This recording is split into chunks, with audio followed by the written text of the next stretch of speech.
between the United States and the ROK. We saw that when the Secretary went to Malaysia. We've seen that since then. We see this complete and total trade agreement that the President announced. And so we see all this engagement, and I think this is the latest element of that in terms of conversations between the United States and the ROK. Thank you. Yes. With regard to the sanctions, could you just clarify on the PLO and PA, could you just clarify that this is not in retaliation for or related to or an effort to hinder the PA's cooperation with France, Britain, Canada, and the Gulf states who have said that they intend to recognize Palestinian statehood in September? And the second one, when should we expect the biannual compliance report on Israel's compliance? I assume that's the same time schedule as the Palestinian assessment? Well, I'll say on this one, and I'll refer to my earlier answer in terms of the fact that this is biannual review. This has been, therefore, in process. The review period ended in January 2025. Yes. Yes. Sorry, but you didn't answer the first one. Or say, so does that mean the Israel one is complete?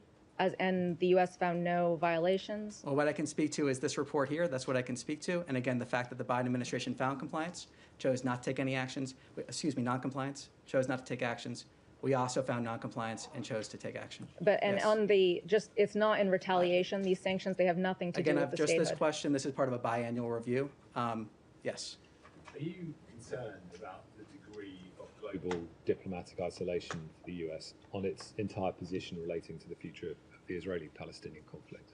I reject that premise that we are isolated. I think we are showing through the fact that we have conversations all the time with our allies and partners, the many agreements that are being signed, the fact that we have many different initiatives that are bearing out here because of President Trump's leadership. We're seeing this across the board.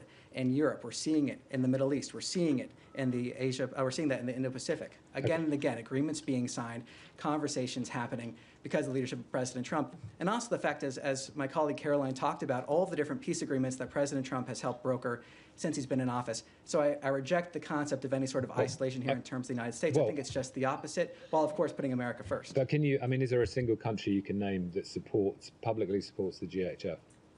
Well, look, what I can say is that we do, and I can say we're committed to getting as many meals as possible into Gaza without it being looted by Hamas. The president also spoke to the fact that he's looking for new efforts to do just that. He spoke about that when he was in Europe. So what I can say and speak to is our commitment, and what I can say and speak to is the many different conversations, agreements, progress we are making with allies and partners around the world. And just finally, just to add to that, what is the US's policy for a long-term viable peace between Israelis and Palestinians? Well, as we've said here before, our focus is on ending the conflict and addressing the humanitarian situation in Gaza. Is there a long term? Is there any policy or plan? I'm not going to preview right now what that is. What I can say is that our focus is on ending the conflict and making sure the hostages are released and getting as much food into Gaza as possible without it being looted by Hamas. Yes. Thank you, Tommy. I just want to go back to following one of Said's questions regarding reports in the Israeli media. 3 days ago, I'll try to be specific, Haaretz reported that Israeli officials briefed Secretary Rubio in their plan to annex parts of Gaza Strip, and they received an approval from the Trump administration. Do you have a comment? I addressed this question earlier. Refer to my comments there. Yes. Thank you, Donald. Nice to see you again. Question about the Ukrainian war. U.S. President Donald Trump cut the deadline for a ceasefire deal with Vladimir Putin from 50 days to 10 days, warning of strong sanctions if no action is taken. Sorry, could you speak up just a little bit? I'm having trouble hearing you. U.S. President Donald Trump cut the deadline for a ceasefire deal with Vladimir Putin from 50 days to 10 days, warning of strong sanctions if no action is taken. But at the same time, we see Russia continues to capture new towns and villages almost every day, and this raises doubts about Russia's real intentions. Do you think this move can lead to real peace talks, or is it just a political pressure? And what could be the consequences if Russia keeps expanding its attacks while ignoring the ceasefire deadline? Thank you. Well, I'm not going to preview what the president may decide. He's been clear in terms of the broad considerations he's making. He's also been clear on the timeline that he has.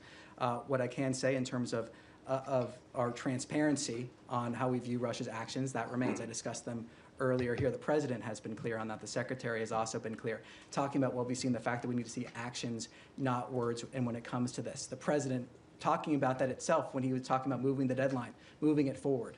So ultimately, our hope is that we can get the sides to the table, that they can have conversations toward the ceasefire, that there can be conversations that lead to a long and enduring peace. Our fundamental, our driving principle here is to end the bloodshed.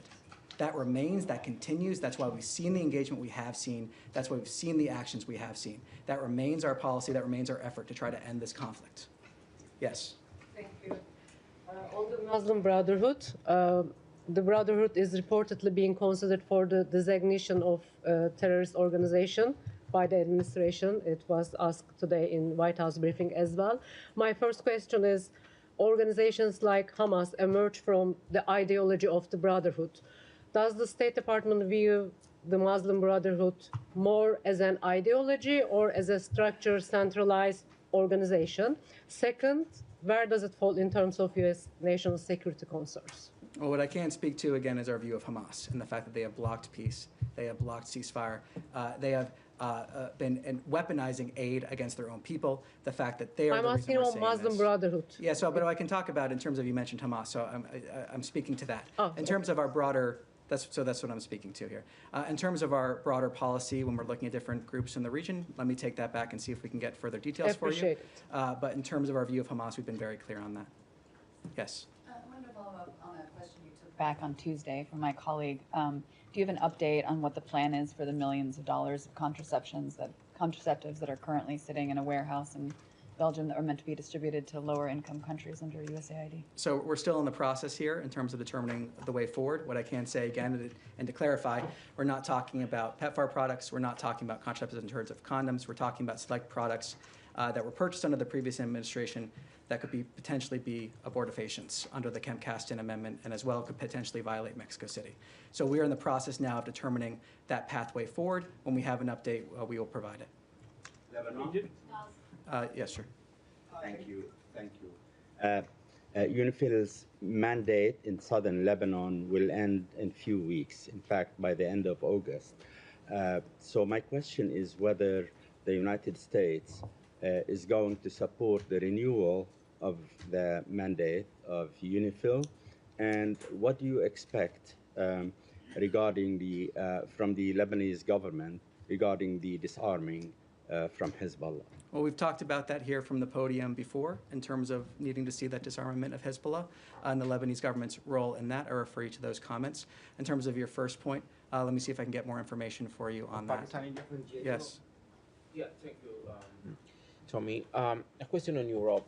So we saw the trade deals of 50%, and I'm reading an article from the Italian Corriere della Sera that says that the Italian Foreign Minister Tajani said that Europe couldn't do better than 50%, and that somehow they have to work on this number. But inside the Italian government, also in the European Union, there's some concern that because of the European will have to buy so much liquid gas, somehow the United States would have a leverage on Europe in foreign policy when, as allies need to take decisions. So what would be the answer from the State Department to this?